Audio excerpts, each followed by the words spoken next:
Bismillahirrahmanirrahim. Assalamualaikum warahmatullahi wabarakatuh.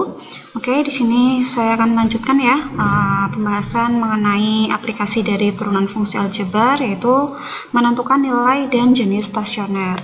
Pada video sebelumnya tentang fungsi naik dan fungsi turun sudah dijabarkan tentang adanya fungsi stasioner, di mana fungsi itu tidak dalam kondisi naik ataupun turun, dalam kondisi diam. Nah, syarat dari fungsi stasioner itu adalah f aksen x-nya itu sama dengan 0. Berarti ini adalah kondisi stasioner. Nah, di dalam stasioner ini ada beberapa jenis titik stasioner. Yang pertama, misalkan kita lihat di titik yang pertama yang ini. Titik ini disebut sebagai titik balik maksimum.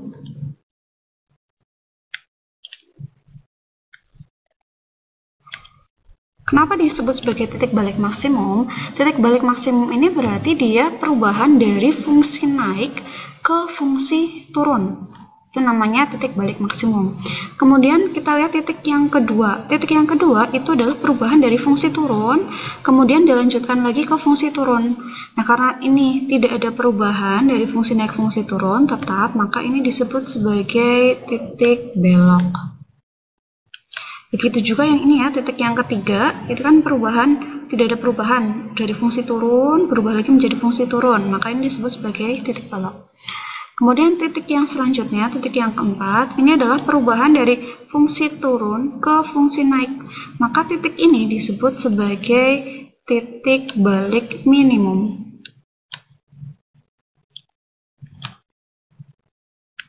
Kemudian titik yang selanjutnya ini, dia dari fungsi naik kemudian menjadi fungsi naik lagi. Ini juga disebut sebagai titik belok. Ini juga disebut sebagai titik belok ya. Bedanya apa dengan titik belok yang sebelumnya? Kalau ini titik belok turun, karena fungsinya fungsi turun, sedangkan ini titik belok naik, karena fungsinya adalah fungsi naik. Oke, untuk lebih bisa membedakan antara titik balik maksimum, titik belok maupun titik balik minimum, untuk menentukan nilainya kita gunakan yang namanya uji turunan pertama. Di sini ada beberapa kondisi ya. Misalkan fungsi fx mempunyai turunan dan f aksen a-nya itu sama dengan 0. Kita lihat yang pertama. Jika f aksen x sama dengan 0 untuk x kurang dari A dan f aksen x kurang dari 0 untuk x sama lebih dari A. Jika kondisi yang pertama kita gambarkan dalam suatu grafik, misalkan ini ada grafik ya. Ini berarti fungsinya bentuknya kurvanya seperti ini. Kemudian di sini ada suatu titik.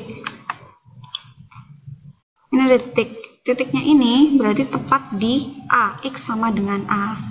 Nah, jika f aksen x lebih dari 0 untuk x sama x kurang dari A, berarti ini fungsinya naik, intervalnya di sini, antara dari sini sampai sini, itu adalah x kurang dari A.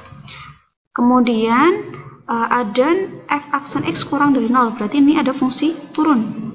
Fungsi turun di mana untuk x lebih dari A, ini intervalnya adalah x lebih dari A. Maka titik ini, titik A, FA, ini kan titik A. FA-nya dari mana? FA-nya adalah dengan mensubstitusikan nilai A ke dalam fungsi fx, di sini FA. Maka titik A, FA ini itu disebut sebagai titik balik maksimum.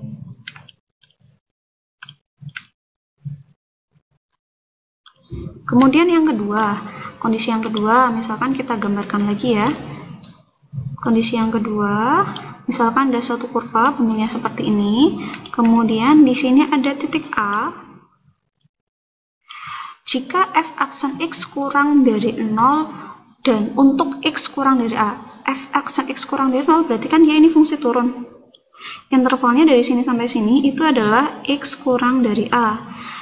Dan f aksen x lebih dari 0, berarti yang sebelah kanan ini. F aksen x lebih dari 0, berarti kan dia fungsinya naik. Untuk x-nya, dari sini sampai sini adalah x lebih dari A. Maka titik ini, atau titik A, FA, titik A, FA, ini disebut sebagai titik balik minimum.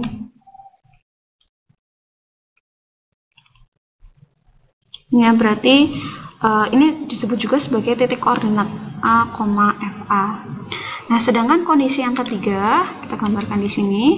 Misalkan di sini ada bentuk kurvanya seperti ini. Kemudian di sini ada suatu titik. Di sini titik A. Nah, di sini tidak ada perubahan dari nilai f aksen x.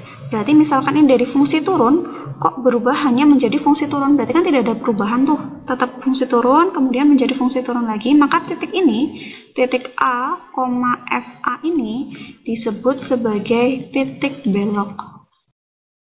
Titik beloknya, karena ini fungsinya fungsi turun, maka bisa disebut sebagai titik belok yang turun.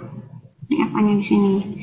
Ini juga akan berlaku untuk titik belok yang naik ya, kalau misalkan fungsinya fungsi naik seperti ini.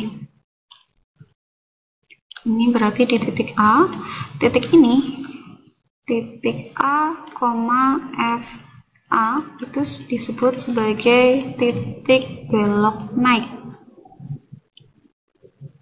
Nah, ini kan perubahannya tidak ada perubahan ya, dari yang fungsi naik menjadi fungsi naik lagi. Nanti ini disebut sebagai titik belok naik. Nanti untuk menentukan jenis stasioner ataupun nilainya, kita gunakan yang namanya uji turunan pertama. Kita masuk ke contohnya ya. Kita masuk ke contohnya. Misalkan di sini, tentukan titik stasioner dan jenis stasioner untuk fungsi fx sama dengan sepertiga x pangkat 3 min 2x kuadrat plus 3x plus 2.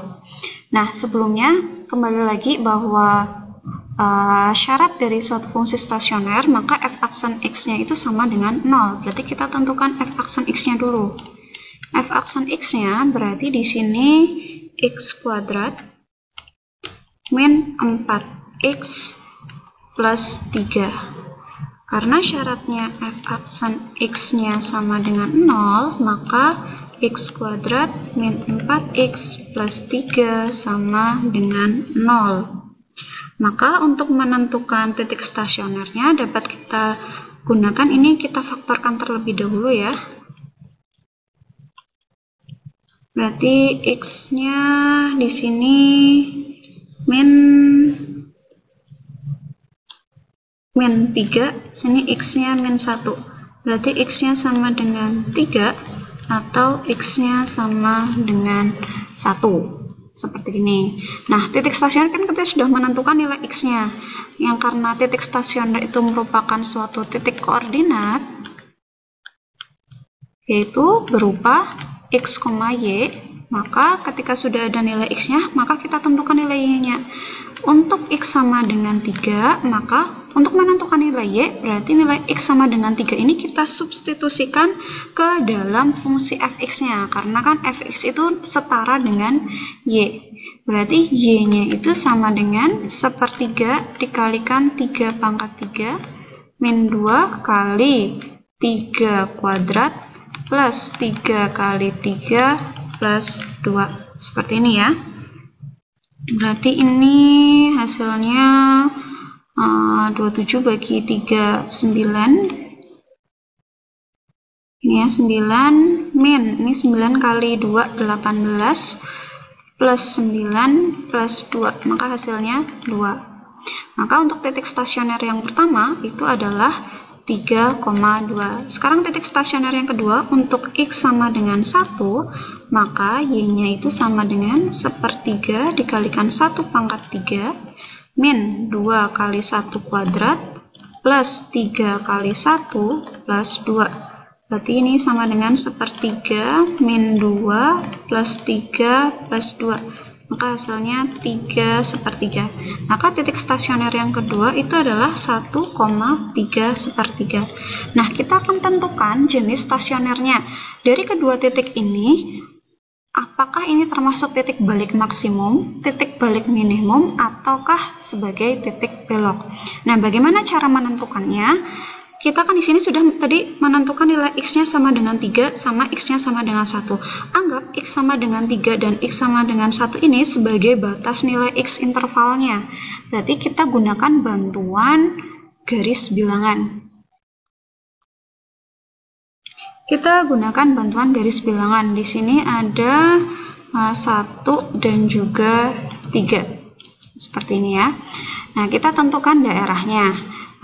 Untuk menentukan daerah sini positif atau negatif, kita gunakan bantuan X sama dengan 0. Kita ambil salah satu nilai X. X sama dengan 0, kita substitusi ke dalam F aksen X-nya. Maka menghasilkan nilai positif 3. Nah, F aksen X-nya sama dengan 3, ini kan nilainya lebih dari 0. Maka dia termasuk fungsi naik yang nilainya positif. Karena sini positif, misalkan bolehlah kita ambil di sini X-nya sama dengan 2. Maka F aksen X-nya kita masukkan sini, berarti 2 kuadrat min 4 kali 2 plus 3. Berarti 4 min 8 plus 3. 7 kurangi 8, negatif 1. Negatif 1 nilainya kurang dari 0. Maka dia fungsi turun. Tandanya berarti sini negatif ya, karena nilainya negatif. Kemudian untuk X satu lagi, misalkan di daerah kanan kita ambil X-nya sama dengan 4. Maka untuk F aksen X-nya, berarti sini 4 kuadrat min 4 kali 4 tambah 3. Ini ya, hasilnya itu sama dengan 3. Itu nilainya lebih dari 0, maka ini disebut sebagai fungsi naik. Fungsi naik positif. Nah, untuk mempermudah menentukan ini tuh sebagai fungsi titik balik maksimum atau minimum, fungsi naik kan tandanya seperti ini ya.